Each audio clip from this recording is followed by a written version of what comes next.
It's time. Grab your goat, grab a drink, grab some popcorn. It is time for the Witches Movie Coven. Yay! We are counting down to Halloween. Happy Samhain, happy Halloween, everybody. And also, today is the day we are going to announce the winners of our Send You Stuff from Our House contest. So, we're going to do that in our introductions right now. Today, we are talking about Halloween 3 from 1982. But before we go there, I think we need to get right into introductions. Courtney. That's me. I'm Courtney Buckley, ghost bait on Scared and Alone, and witch from Salem and the Witches Movie Coven. And I would be very honored to announce my winner of the Send You Some Stuff that we have at home, which is not exactly what I did, but we'll find that out later. My winner is Tabitha Meadows. Yay, Tabitha! Thank you so much. Congratulations, Tabitha. Now we're going to have to get addresses and stuff like that from everybody. I don't know what we're planning to do that. So we need to do that, Tabitha. So should she email somebody? We didn't discuss this. She can message me and I'll get it to her. Okay, message Courtney. Okay, that's great. Each of you can go through us individually or different. So, okay, congratulations, Tabitha. Heather. Hi, I'm Heather Greene. I'm the author of Lights, Camera, Witchcraft, a critical history of witches and witchcraft in American cinema and television. And there's my book. Thank you, Courtney.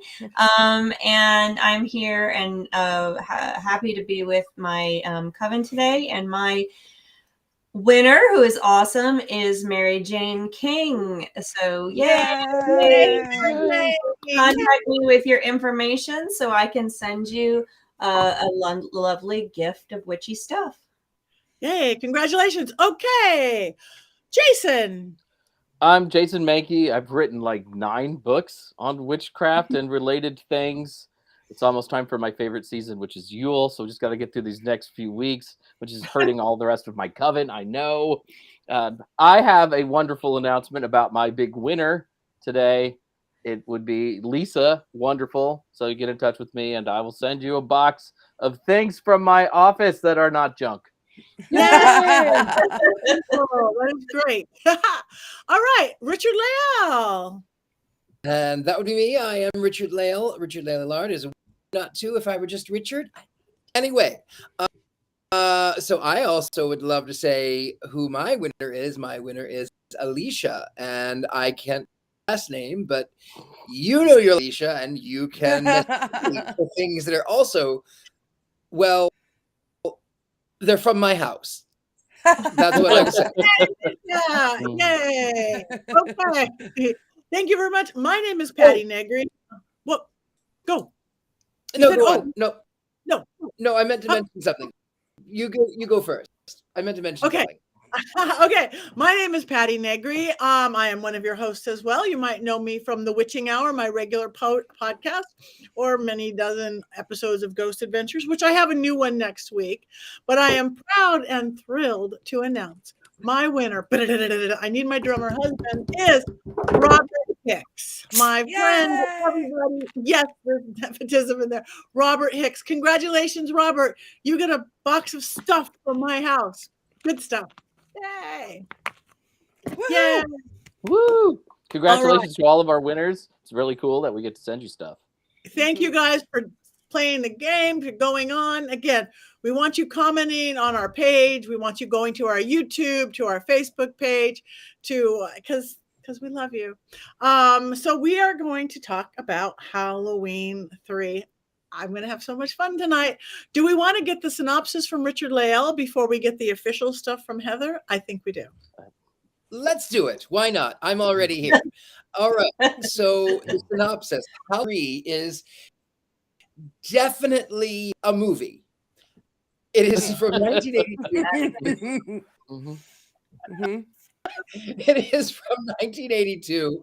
Does not have, what's his name? Michael Myers or Oscar Mayer or Oscar Mayer. That makes I was never really a Halloween fan, so now I'm really not a Halloween fan. but I'm not going to go there. I'll talk about the synopsis. So, story. There's a factory out in the middle of nowhere, and it's 18 days till Halloween, Halloween, Halloween. 18 days till Halloween. 13, I think. I don't know. Whatever it is. However many days. Anyway, so there's this factory out in the middle of nowhere, and this fellow who owns a shop goes out there to retrieve these masks, and actually comes back. He's put in hospital. He's holding this Halloween pumpkin head mask, and that commercial comes on. 8 more days till Halloween. Anyway, the song gets stuck in your head, and no, I don't want. No, they're gonna kill us all. They're gonna kill us all. They're gonna kill us all. And then, of course, this guy who's a doctor, which I don't know why that matters, because he doesn't have any sort of up again. He goes with this girl whose father was missing, and then he makes love with her for the first half of the movie, even though he's sort of seeing someone else. No, it's his ex-wife. And halfway through, he says, "Are you legal? Are you old enough?" Mm-hmm. I mean, you've already asked that, but nonetheless, it's 1982. Things like that happened. So she was definitely old enough. They end up by going in this little podunk town, and then Willy Wonka comes out, and he does this sort of somersault, and the machines that kill people, and they sing these little songs. It's not oompa loompa gobbledygoo. It's more like the other one, the loud, but it gets worse, because as the killings happen, which are camp and silly and ridiculous, and you're supposed to be scared of these creatures that exist only to kill people, who end up by setting themselves on fire, and there's no DNA behind them because they are, of course, these creatures. Well, it turns out there's the bad guy who appeared 45 minutes into the film, 4 minutes in an hour and a half film. The guy ends up by that guy realizes he tells them why, and the best reason, the best villain explanation is, do I need a reason? That's what he says. And so all of these people are dying in horrible, cheesy ways, and then the machines are getting punctured, and it looks like the goop that begins as you're carving them. But it turns out, really, that this bad guy has somehow taken pieces of Stonehenge and put in the masks, and it was supposed to be a sacrifice thing. And so he children by turning them into snakes and spiders and puppy dog tails and all kinds of things that I wish certain neighbor children would also be turned. That's neither here nor there. This guy who has been screwing around the entire film, that he's going to try to stop this from happening, and he does. He gets it. Two of the 3 stations to stop their broadcast, but not and the third one happens to be where his own children are watching at that very same time, and they're going to be turned into these gooey things. And then at the end, of course, you find out that the girl that he's been screwing the entire film has now been turned into Austin Powers. And roll credits. No Michael Myers. Nothing. Well, there was some Oscar Mayer wieners. Thank you so much. I didn't think they were creatures. I thought they were novelty toys. Oh, are they? They're robots. Novelty toys. Novelty toys. He was a novelty toy. Yeah, robots. I never. Okay, we'll go on. Okay, because I never understood the Snyders and snakes. But okay, Heather, do you have an official? Yeah. So where do we start with this movie? So I'm just going to do some context like I normally do. So this is 1982. And I think the best thing, the best context you can give for this particular movie is to talk about slasher films and to talk about the Halloween franchise. And so this is the third one in the Halloween franchise. And as Richard-Lael pointed out, and as I believe Robert Hicks or someone pointed out, is that this is the only one without Michael Myers. Originally, the director and the creators of Halloween wanted to create an anthology series, something more closer to what we might say you see with the TV show American Horror Story, or like with Twilight Zone, etc. So they were going to create these stories, these movies that were based on horror stories centering around Halloween. Of course, the first one took off. It's brilliant. It's low budget. It's revolutionary in film in so many ways. The second one had Michael Myers. The third one did not. Now, it made money, this third one, because everyone loved the first two.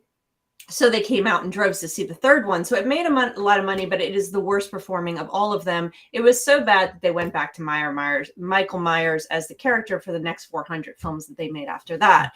So you have that is the setting. So, and the thing with Halloween and is that it is the original was a standout in a particular type of horror movie that became prominent in the 70s, because really horror as we know it didn't show up until the 70s. And that's a long story that's fascinating if you love horror. There was horror before, and it's been fascinating and wonderful. And horror is one of my favorite genres. There's lots to say about it. But the genre that we talk about with Halloween and this particular film and a lot of the other ones, specifically that are associated with the 80s, is the slasher film. And that's a particular type. And that's what this is supposed to be. It's supposed to be lodged in the slasher film genre because it's associated with Halloween. That's what people went in looking for. Now, the slasher film usually involves a monster and teenagers. This did not. So there's a lot of things that were different about this film that don't apply. Now, one of the things we can also point out contextually about this movie is, first of all, we can question whether it's really a witch film. We can actually have a conversation about that. But it also came out, you have a villain who is a proponent of killing children in the name of some kind of witchcraft ritual. So if we just look at that piece of the story, of the plot, and then we look at 1982, this was when the Satanic Panic began. Now Hollywood really hadn't put its teeth into it yet. We hadn't seen it a lot yet in 1982. However, this is the plot. This is the story that was coming out of the Satanic Panic, that witches are there underlying with these things, pulling from either, in this case, they talk about Samhain, they talk about the stones. They have these things, they have these subtle points that are relating back, which were used during the Satanic Panic to associate witches living in society, and eating, killing, wanting to eat and kill children. So you have that theme sort of brewing here. It isn't prominent yet in 1982 in American film. You don't start seeing it to the late 80s, but it's there. So that's the premise. I will give my opinions of this wonderful Halloween film later in the program. Thank you very much. Okay, so who wants to go first? Well, can I just hop in before we lose it? There's a comment that I'd love to address from Nathan. Nathan asked, do you have a list of top Halloween movies? And we do. We each have our own list of top Halloween witchy movies. It's on our YouTube page. So if you look on Witches Movie Coven on YouTube, it's listed under videos, and you can watch and find out about each of our lists. Yes. Or you can scan Thank that. you. And Dead Poet Boy missed the first 5 minutes. You missed everything in that first 5 minutes. That's it. We gave away winners. We gave away prizes to Robert and Alicia, Mary Jane, and just you missed everything. Just might as well start up. I'd love to read you guys the first 2 notes or 3 notes that I made as I was watching this movie before I gave up trying to take notes. First of all, I've never seen, this is very controversial, but I've never seen a Halloween movie. I don't care for them. Sorry. The only slasher films I like are Scream, because it's self-aware, and I like that. So I think it's funny. But so I was hoping beyond hope that this would turn into something like Warlock, where it was so stupid it was funny, and it didn't, but I had hope for it in the beginning. But the first note that I wrote down was, this is the slowest death I've ever seen in my life. Because this, like, I could not understand for the life of me why this person, obviously did not understand it was a robot, but this person was like this, strangling the guy, and the guy's like, ah, and he's like, why is he doing that? And then he's like pulling the chain, and it's so dramatic, and he pulls the chain out from the tire, and then the car is just like at like -3 miles an hour, like rolling towards him, and he's like, and then dies. Like, that was the most anticlimactic thing I've ever seen, and I was like, this is not starting off well. And then I thought that was exciting. I'm confused. I'm having confused thoughts about that. The next thing I wrote down is, someone stole Stonehenge. What is this movie? Because on the TV in the background is the news thing, and then it was very clear within the first 5 minutes like what direction this movie was going to take. So I was a little disappointed. And then the third note, and I only have quotes after that, but I don't have that many. But the third one was, okay, the Silver Shamrock song is fun, because every time that song came on, when it was like, before it would start singing, it would be like, do, do, do, do, do, do. I was like, the whole time. I would kick my feet like I was a little kid. Like, I'd get so excited. Do, do, do, do, do, do, do. And it's stuck in my head forever now, and I can never get rid of it. And that's where 6 I'm at, more days till Halloween. Halloween, Silver Shamrock. All right. Thank you for that. Who wants to go next? I think Jason does. He's ready. I have lots of thoughts. So I originally was going to start with something else, and then I was listening to Heather's context, and this movie in so many ways reminds me of a chick track, like a chick track on lots of drugs. If you've never read a chick track, it's those evangelical little comic books they pass out. But this has all of the things about a chick track, like taking things that don't fit and putting them together. Like, we're going to say Samhain and witches, and then we're going to say Ireland, and then we're going to bring in Stonehenge, and it's a plot to kill children, and it's all this crazy exposition. And yes, it felt like a chick track when he's the evil. I think only someone they just would have called him. turned Yeah, yeah. Like, everything about Yeah. Halloween is evil, and all these terrible things are going to happen, right? It was just putting all of these random things together that might kind of scare someone or confuse someone who doesn't know any better, that they're completely all unrelated. Yeah. My original thought was, though, I've That's watched it? this Thank you. movie for Is he 40 frozen? years. Oh, whoa. We got to hear this part. This is the part I want to hear. Go ahead. So I have been aware and watching this movie for 40 years. I am of an age where I watched the original Halloween on network television on Halloween night. I can't. Does everybody else hear me? Are we good? Yeah. Yeah. All right. So I can hear you. I remember. It's fine. All right. I remember watching the original Halloween on network TV on Halloween night with my friends. I was probably 5 years old and being absolutely terrified. I would not go into the garage for 2 years without terror beating in my heart, because I was convinced the killer was there waiting for me. And my father would always say, "Go to the garage, boy, and grab me a beer." And you would have to walk 2 feet in the dark before getting to the light where Michael Myers might kill you. And then we had HBO, and this movie played on a loop on HBO for about 10 years. And my parents did not care that I watched this movie because it was not scary. So we watched it over and over again, and I was always confused why it did not have Michael Myers. But when you see it, though, it burrows into your brain forever. Not just the song, but the complete absurdity of the whole film. So I've been carrying this with me for a very, very, very long time. And because I watched it as a child, there's still a part of me that loves it, even though I know that I should not love this movie. Damn. All right. I don't know if my internet is kind of going in or out, but I'm missing a bunch of that. It might be my internet, so I hope you can hear me. It's my internet. Okay, so then I'm going to go next while I have internet for a second. I love this movie. Oh my God. I have not seen that bad of acting in years. it's like nothing timed out correctly. It was the best of the worst of low budget horror films. I might have been in the right. I've never seen it before. I'd never seen it before. I probably haven't seen a bunch of the Halloween movies, so this was completely new. And I watched it last night. I was scared when you're supposed to be scared. I felt in the lings and those scary monster people, novelty toys, robots. Everything was period to the day. The style, their body shapes, everything to me could not stand out that early 80s more.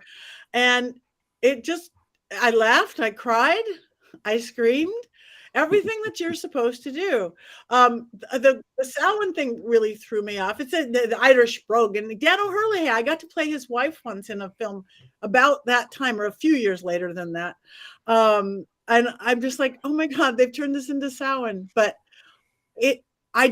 all the goofy, ridiculously bad stuff worked on me how it was supposed to.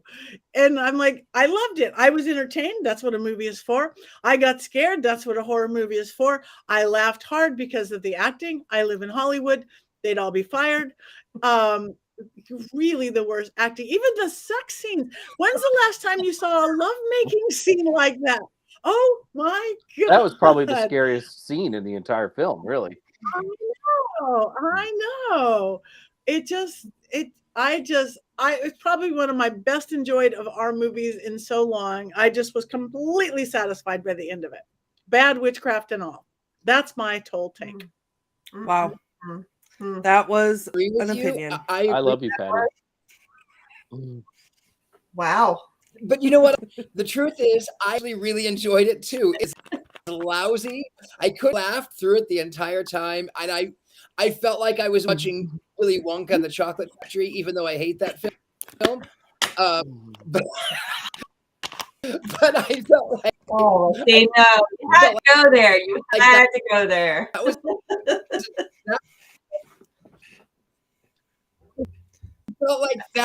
I felt like this factory that murders children.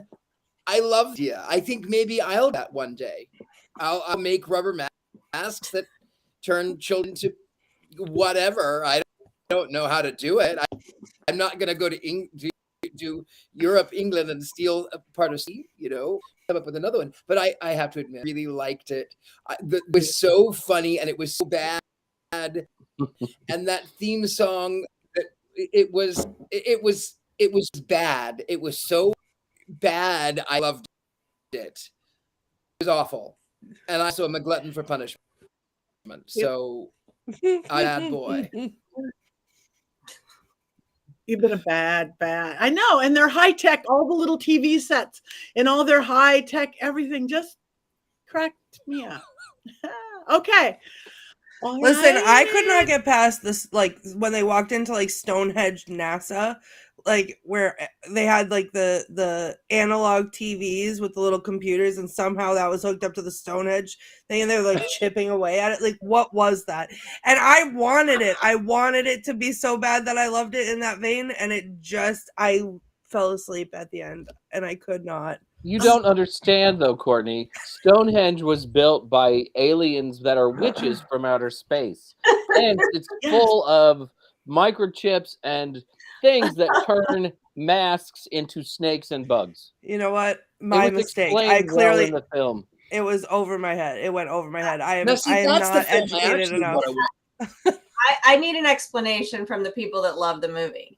So it was scheduled, the masks and the whole thing to kill the children was scheduled and broadcast over the country. Watch the show at 9:00 p.m. and your mask is going, and bring your masks and you're going to get rewarded.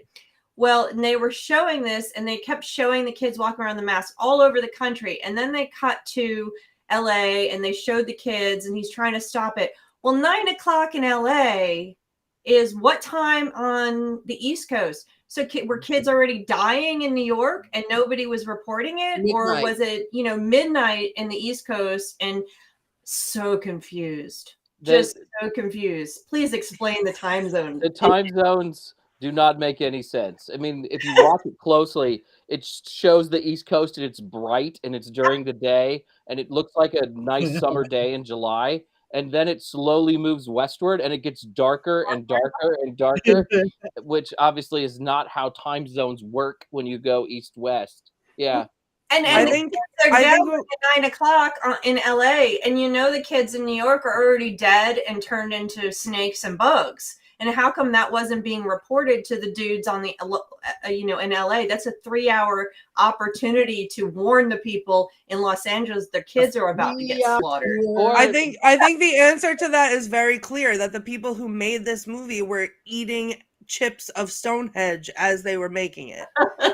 It could be that the East Coast kids were supposed to watch at midnight, and we're just getting the West Coast commercial because it takes place on the West Coast. And there's no kids up at midnight on Halloween if they're little with the masks on. So No. this just bothered me.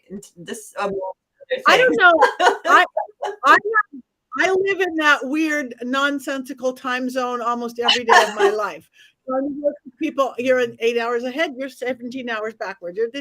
So I live there. I understand it. It's real. And how weird were they said, tune in at 9 o'clock Eastern, 6 o'clock Mountain Time, 7:15. And that just, you don't need it. 9 o'clock, you're going to die. And but I did not understand. Usually don't the bugs and snakes come out because you've been dead a while. So that didn't make sense to me. But Such is the power of Stonehenge. And the I other think that's just I have was the girlfriend a robot the whole time? No, no, because she got they turned caught into- her, and he wasn't he looking at her in the bed in the TV screen, so they had already had her. Unless I missed it, because that's what I thought I saw. No, in the she novelization, was turned into a robot. There's a book. there's a novelization of this film, of No. course. Yes, there is. And it actually provides plot points and lets you know things that maybe were in the original script. So in the book, at the end of the film, the kids die. Like, he doesn't get the last one off the screen, and the kids die. And the Irish guy who runs Silver Shamrock is still alive. Yeah. So we could get Halloween 19 season of The Witch 2 one of these days. No. If I win the lottery and have enough money to finance that film. yes. I'm looking up this book right now because I need it. Oh. All right. Well, we have one person left on their opinions, Miss Heather. Okay, so where do I start? First, I have watched a lot of horror films. And horror is a fantastic genre. It has the power to move us, to tell us about ourselves, to make us laugh, to do all kinds of things and make us scared.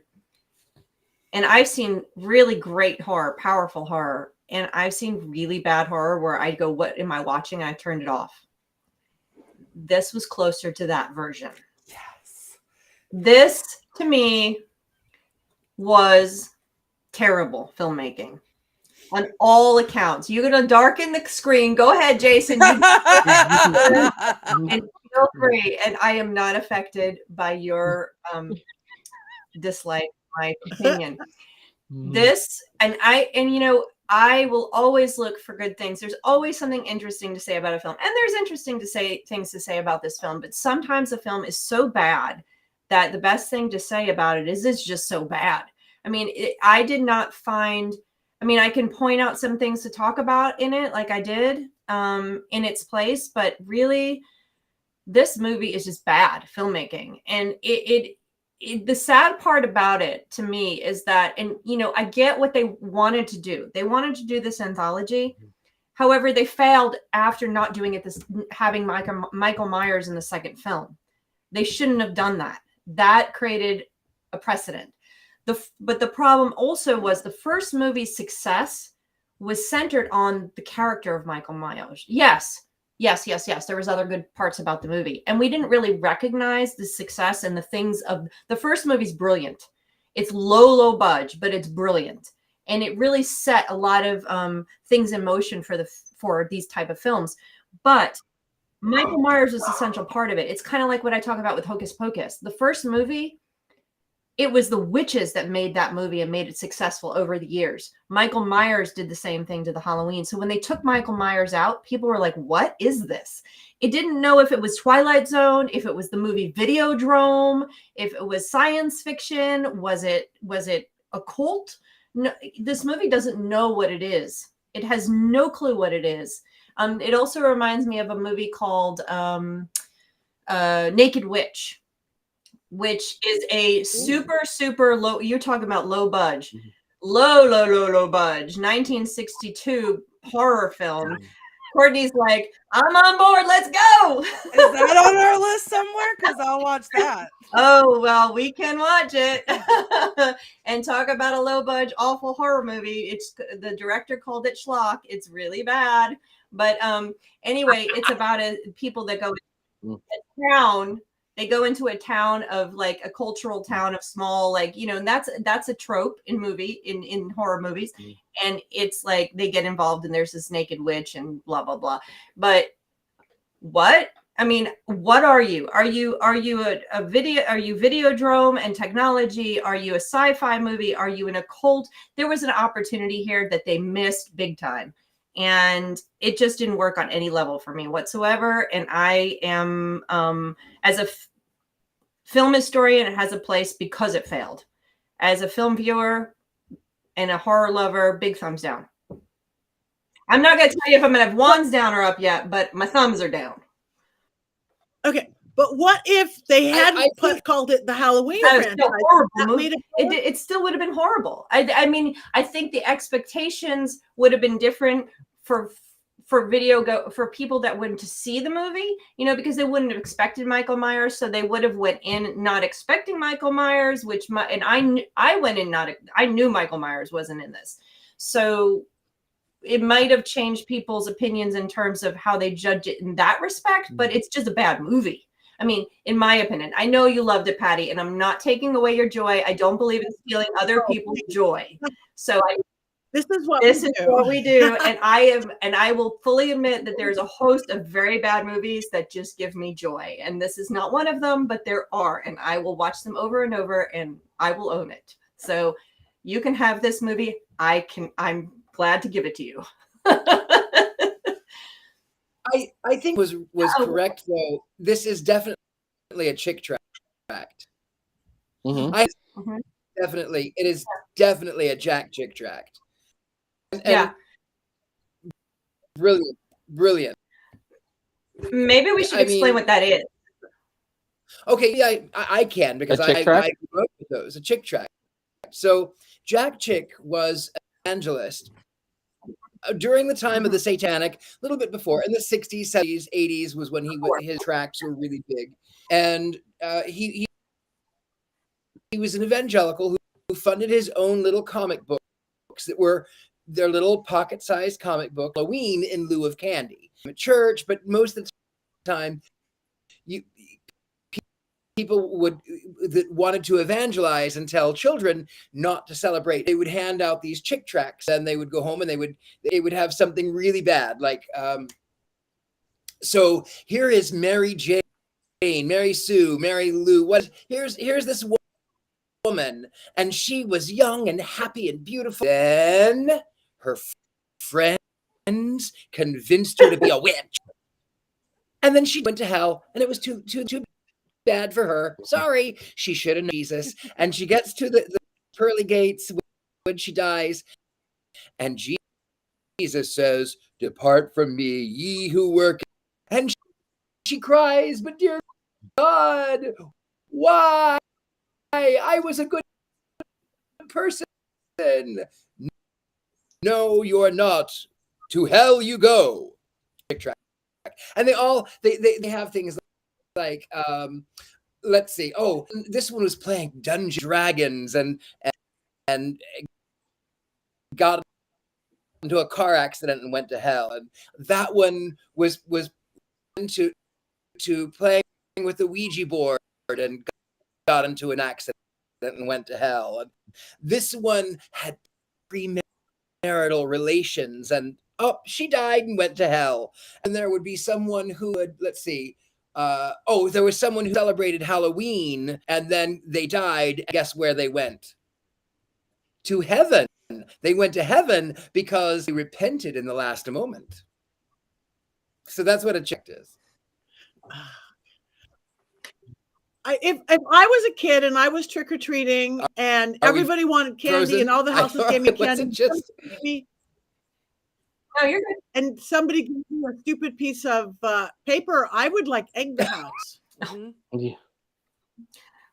We never saw that growing up in New York City. I have to admit,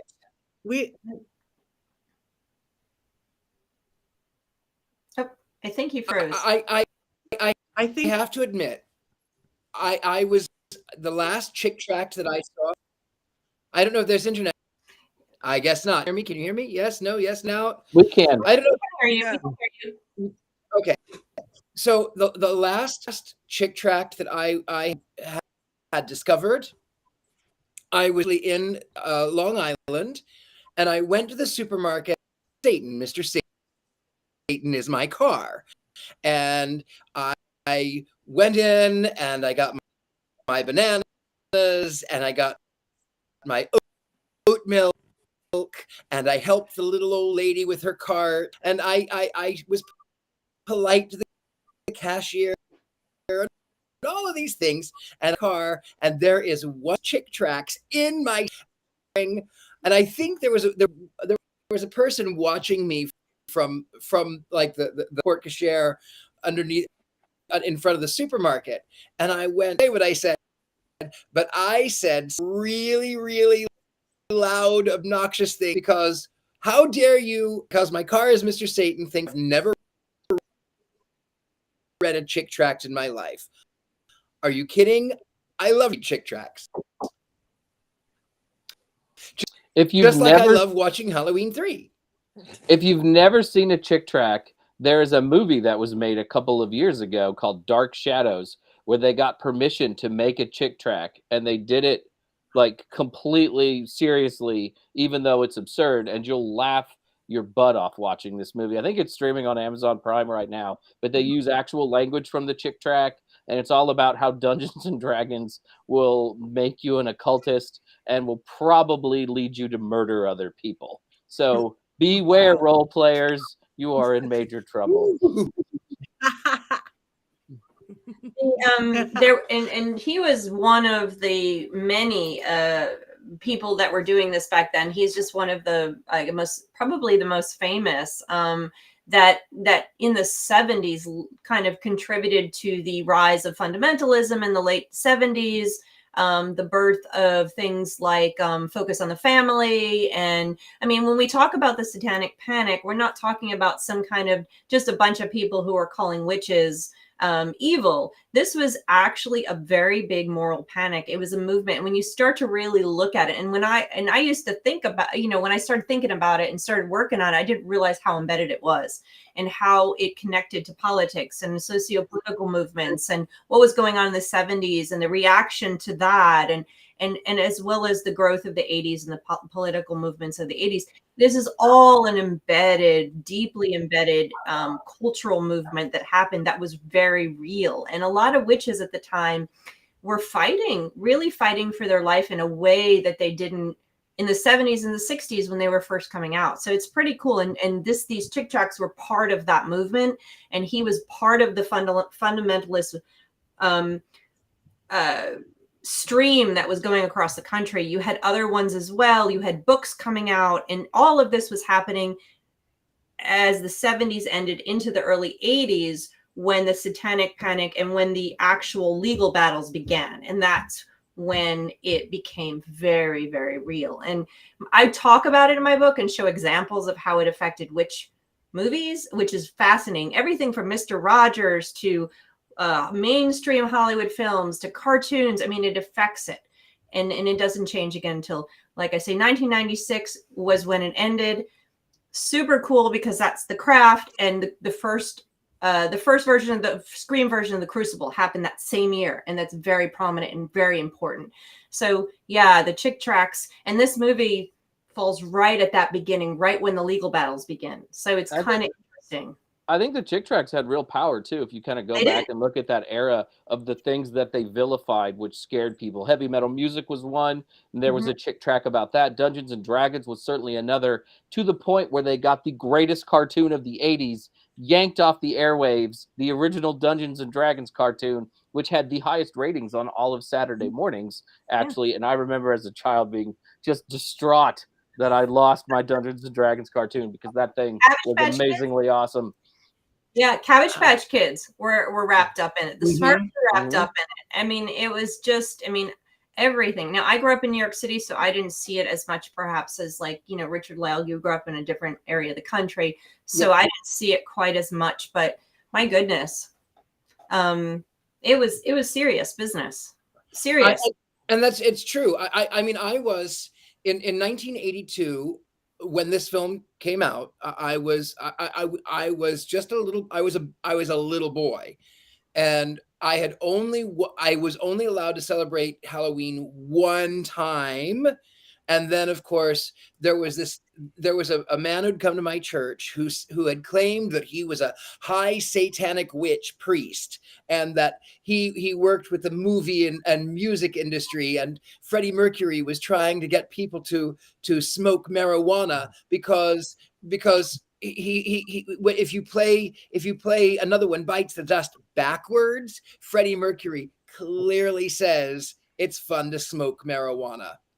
And so well, which is funny because now I know Freddie Mercury actually hated marijuana. He'd call it that hippie crap, but he would use the other word.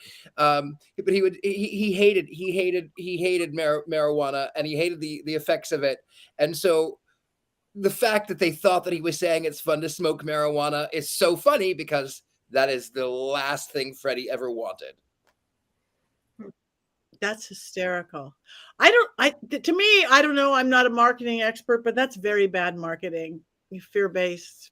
Well, it's incredibly effective too, though, because my parents were good people. They were hardworking. They were good people, and then of course they were afraid of. It was so effective. And of course, what we have going on in the same time, we have the rise of the moral majority and Ronald Reagan and Reaganomics and vilifying. And it was really a way that they could divide people. And fear is an amazing control mechanism, and it swayed an entire generation.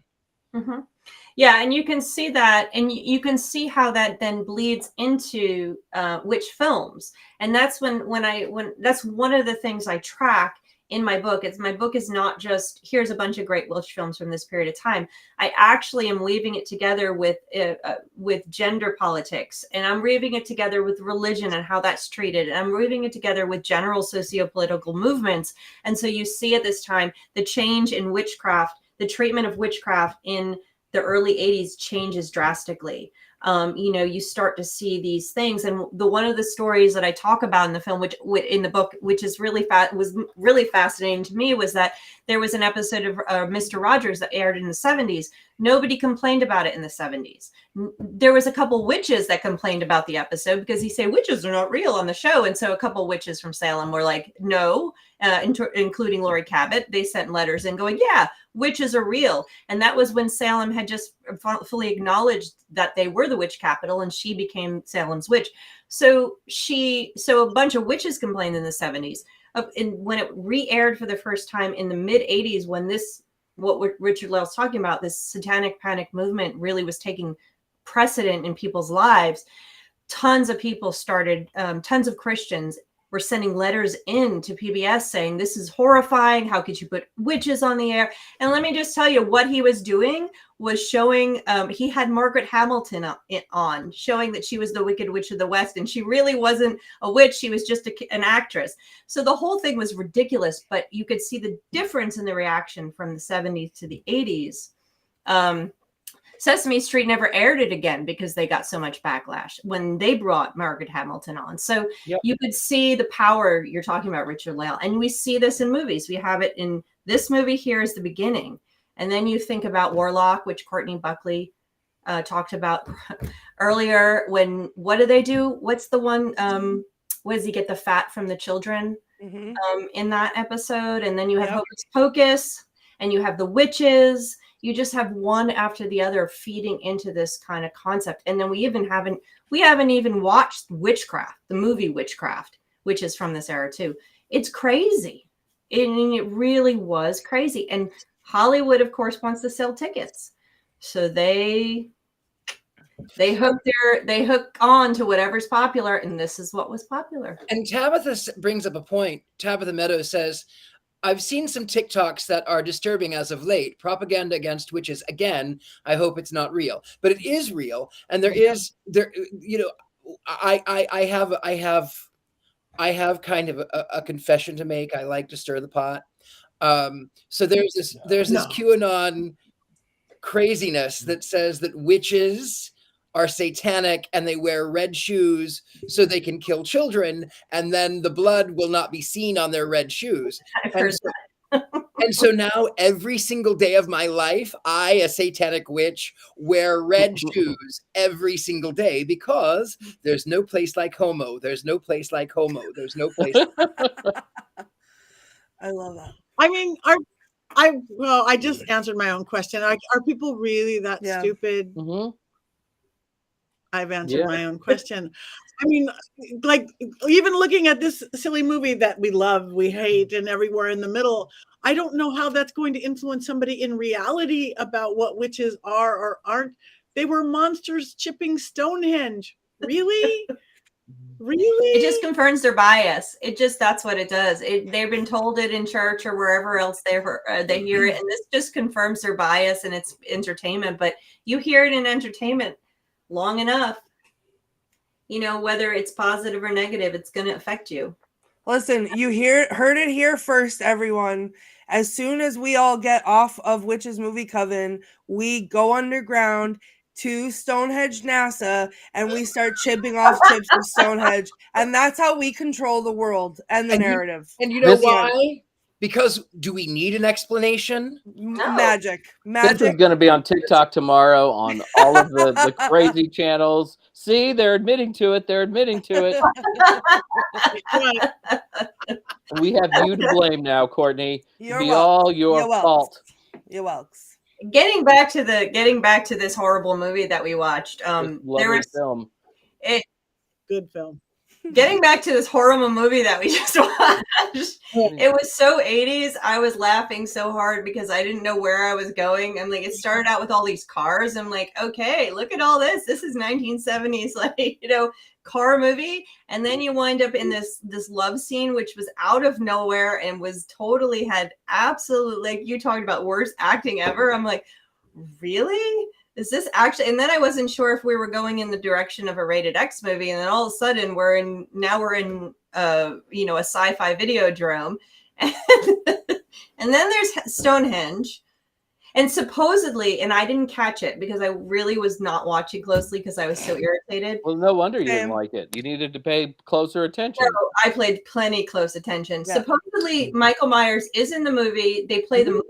Where was it? Yes. At the bar. At the bar, there's a little ad for the original Halloween that shows up. Okay. I missed it. I knew it was there, and I was just rolling my eyes. Although I do have to say, I did not shut it off. There were several horror movies that I just said I'm not finishing, and I shut off. I watched the whole thing, so it's not that bad. It's not the worst movie I have ever seen. I would have rather watched again The Witch That Came from the Sea. If I had not had to report to you guys and everyone watching and have to note, Jason, turn your light on. If I didn't have to report to everybody that I had watched this movie, I would have turned it off probably 7.5 minutes in. What? Really? Wow. I tried to give it a chance. But I love the bad movies. I love them. So I hoped and hoped and hoped. And I kept hoping that this was going to be the kind of bad movie that I loved. And it was not. It was just bad. No. I am 100% with Courtney. I love bad for horror movies, but this wasn't even, it was so bad it wasn't even good bad. Look at me. I own a novelty shop, and I I'm need to with pick you. up more Halloween masks the day before Halloween, so I'm going to drive to California and go to the store. Speaking of which, I know. Jason, It's so great. Jason, don't you have what is it? A thing, a Jason promo. movie. Yeah. Mankey's Movie Minute or whatever we're Yes. calling it now. You have Mankey's movie? Yes, of course I do. I love this one. So here we go. Oh boy. Yes.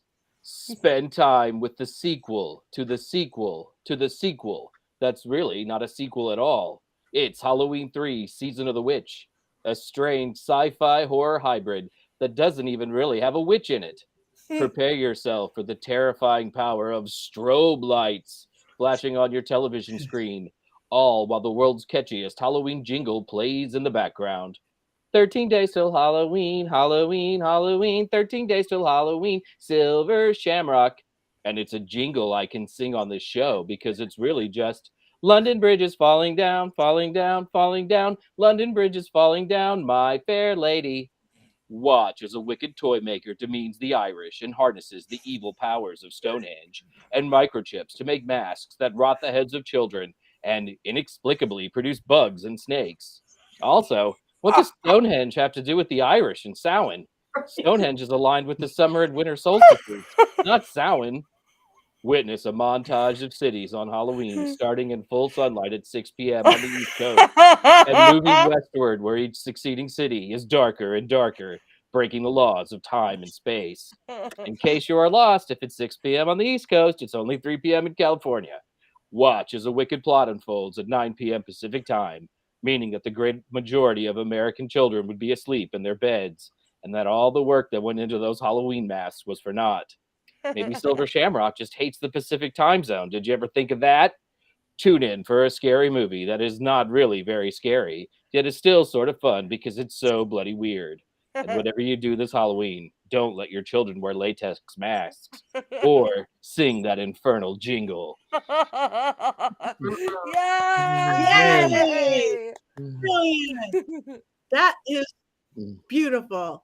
You have a new career ahead of you, Jason. It's got to be more lucrative than Movie- writing witch books, that's for sure. It makes me cry. Laugh All every right. time. Well, we have one thing to do. We have one more thing to do before we talk about our winners again and what we're going to Oh, watch. wait, next I have week. quotes. Courtney has quotes. Oh, Oh my God! I forgot quotes. Not I'm a sorry. lot It's been a- because it was hard to pull some stuff, but Stop it. one I quote. thought was really significant considering we were announcing our giveaway tonight. So there was one that said, "Enjoy the horror-thon. Don't forget to watch the big giveaway afterwards." And I thought that was pretty funny because, oh my goodness, maybe we're giving away Stonehenge chips. You don't know because it's a mystery package. Look out. It's true. True. Yeah. And then I'm going backwards, but one of the quotes was, "I don't have no disease. No diseases. Mind if I have a drink?" Because at that point in time, I was ready to reconsider my almost 8 years of sobriety because I was dealing with this movie. But my most favorite quote, and this one actually was really good. He said, well, he had to be one strong businessman. I can tell you that.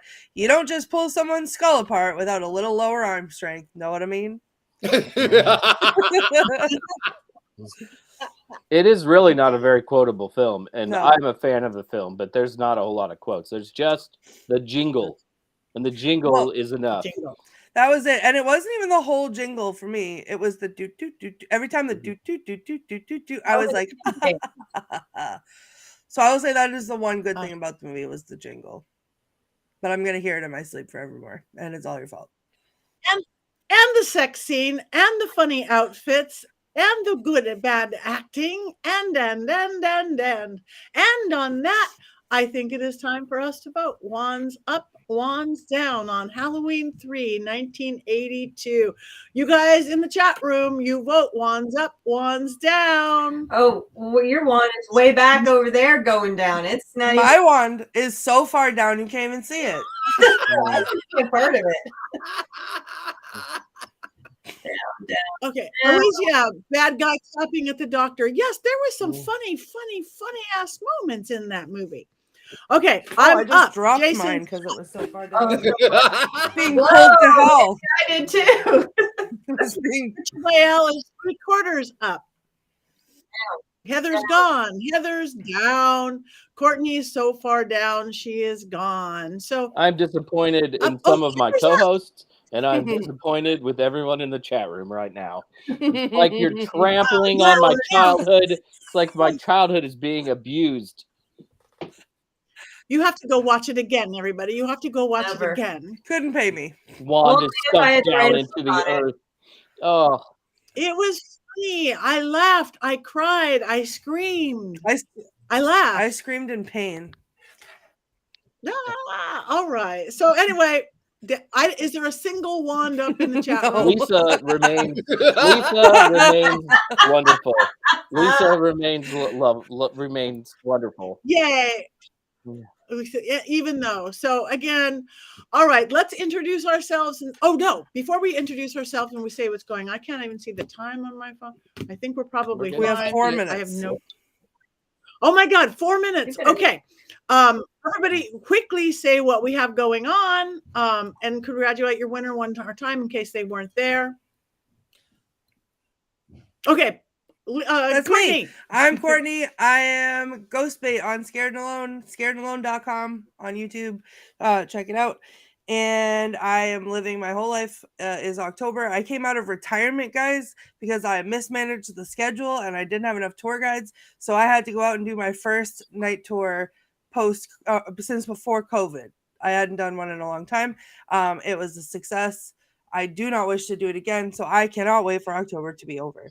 And also another big congratulations for the winner of my Stonehenge chip that I will be sending you in the mail, Tabitha Meadows. So send me your address so I can brainwash you and put it in a latex mask. Okay, thank you very much. Richard-Lael. Yes, so I am the gentleman psychic, Richard-Lael Lillard. I'm everywhere gentleman psychics are sold. I'll be in Ohio next week. I'll miss you down here in New Orleans when you're here for. Anyway, another thank you to Alicia. Alyssa. I hope Alicia. I don't know. Alicia. Anyway, send me a message and I will I have some things that I'll be sending to you. Thank you. Okay, Jason. Lisa Wonderful was the big winner of the Jason prize package for what that's worth. This weekend I'll be in Las Vegas at the When We Were Young Festival. No, I don't perform, but I'm just going to go rock out with Green Day and Blink-182, and I'm so excited. And then I'll be in Vegas again November 11th for Las Vegas Pagan Pride, which I'm really excited about. Beautiful. Thank you. Heather. Hi, Heather Greene. I'm at heathergreene.net. I will be doing some, unfortunately for everyone here, they are private events where I'm talking about witch movies, a library, and then another private group. And so I will be doing that. There's usually a lot of that going on, as well as I have a couple of article assignments and, of course, my author. So that's what I'm doing. We also have a 50% off sale at Bewitched Home. Please go check us out, the Bewitched Home at Etsy. And there's great witchy stuff there, including my book. And that is also 50% off for a short period of time for Halloween sale right there. And other than that, that's what I'm doing. And I look forward, and congratulations to Mary Jane for winning my prize package. And I look forward to sending you a few gifties from my lovely witchy office. Thank you so much. Okay, I am Patti Negri, pattinegri.com. This weekend, I'm going to be in Haunted Hill House in Texas. There's still a few tickets left. I think if anybody wants to come hang with me and the Ghost Hunter Girls, Natalie Jones, Haley the Paranormal Princess, Christy Vampira, Alicia Cosmic Divine, and me, let's go get scary this weekend because it is the season. Then I'm going to be in New Orleans where Richard-Lael isn't at the Vampire Ball. Then I'm going to be at Mid-Michigan Paracon, and then we'll just stop there. I do have a brand new Ghost Adventures on next Wednesday after the Coven. I've got a bunch of stuff just dropping all over the place because it's the week of doing it with my YouTube guys, my other YouTube guys, and my other YouTube guys. So just go to my website, follow all of our social media, please, please, please, because it makes a difference. Go to our our YouTube page, our group YouTube page. Individually, that will go there. Like us, follow us, tell your friends. Before we leave next week, we are doing The Witch. Yay! All the Black Phillips are No. excited. Oh, the Black Phillips. Bah! You're going. That's like deja vu. Have you done that before? Yes, but only part of us have done that before. So we're going to do it better this time. The Witch. So watch The Witch. If you haven't, I don't know the year it was made, 2000. but watch. 2015. So again, another good one because it's Halloween and we want a nice scary one. Other than that, you guys, buy our merch. Go to mysterycontrol.com. Get a t-shirt. Get a Courtney quote across your chest. Get a Jason quote.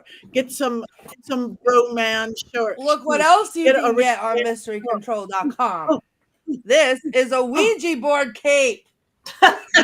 Oh, wow. Look at that. Is Isn't it cool? amazing. Oh my God. That is absolutely gorgeous. I know. Don't be jealous. Get your own. mysterycontrol.com. Mystery Control. Somebody could like scratch your back with a planchette, big moving things around. I love that. So again, everything from Richard-Lael pillows to Patty's Power Panties to Scared and Alone to Spellcaster line. Code Patty for 25% off on I think almost everything or everything. Code Patty.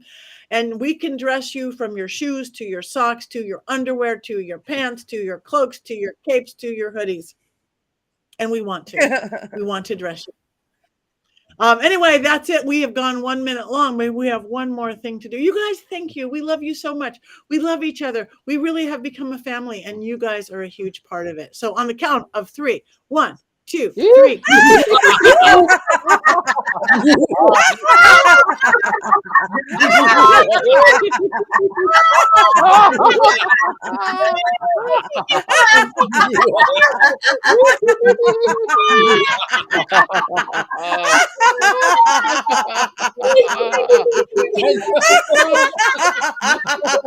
We're still going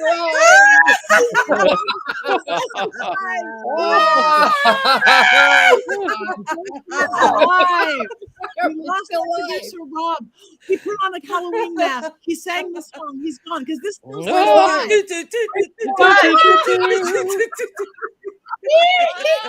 13 more hours of the show. I mean, we lost some people. And it still says It live. does. It's live. What if Rob put a mask So here's on? my doll. What if yeah, show your beautiful doll. Yeah. So, yeah. So several of our people are gone, but we're still live. So We're still live. Jason says he's backstage. Yeah. We lost backstage too. Did Jason go backstage on purpose? No, or did just Rob just kicked him out. But we're here. But we're here? chilling in the green room. Are we being tortured or are they being tortured? We're being tortured. Did someone do? Oh my God, we have lost Rob, our producer. What if we're on all night? We will not leave dead air. We could, Lael, you could do a story. Heather, you could do some beautiful stuff on all these dolls. You know what? This is a horror movie in the making, Patty. Wait, let me see. I think I might have something to show you. Oh, there's Robert. I could. There's Robert. So Richard-Lael's leaving. She's This is a dress that I made for that's a Wednesday dress for dolls, and she's got Wednesday shoes and a Wednesday dress. Look at that. See? Did you I make made the dress? I did, and then I put I got her with some purple hair. Yeah. So there's my Wednesday doll. You have another career on top of everything else that you do, Miss Heather. She is beautiful. My little doll. Now. So he was naked. He was a gift from my friend Cricket Hayes, and I love him. And he was naked, and so I made him a little Mephistopheles outfit. It's gorgeous. I love it. Did you sew it up and everything? Yeah, I mean, it's Dupioni silk. It was from a project that I had done, and I just hot glued him. It's not very well done. Maybe I sewed him. No, I think I did sew it. But He's beautiful. Beautiful. he's fun. And he matches Belle's outfit. And Belle has beautiful shoes from That is Richard-Lael, true. 100-year-old real shoes. And we are just going to keep Jason- going. I sewing? don't know. I Jason got says- lots of shoes now for these old dolls. So if your dolls need shoes, please let me know. They're all from the early. They're all from the early 1900s. Oh, look at that doll! Baby, here's my baby. I don't know why we're still on. It's I don't know either. What if we can't leave dead space? No, I guess. What do we? I guess we have to. I guess we have to talk about another movie. Did he just put on Time to Cackle? that was a long time. Or has that been Time to sign off. It says, okay, well, how do we do it? How do we do it? Maybe We don't know we how all to just sign off. It says leave, what? it'll shut down. It says, okay, I guess No, it won't. It will be dead air. You don't do dead. Scared and Alone says, Oh. yes, you can. So maybe, Who's scared? Who is scared and alone? isn't that Rob's other account? Is it? Ooh. So hello, everybody. Hi. I've got a doll. Welcome to the Witches Movie And Coven. I have if everybody have to see which we're here up here watching us every show is my is Clarabelle is what we call her, but she's the original Annabelle doll, which I can go get. Get I her. will get her since we have time and Christine says that she's the Scared and Alone one. So Okay. so how do Okay. Where's Rob? she says if we all leave, the show will stop. Bye. Love ya. bye. No, I want to see Annabelle. Here she is. This is a replica of Annabelle, the real Annabelle. I just saw the real Annabelle. My boys were just doing a live from the Warren Museum for 100 I found hours. an exact replica of her.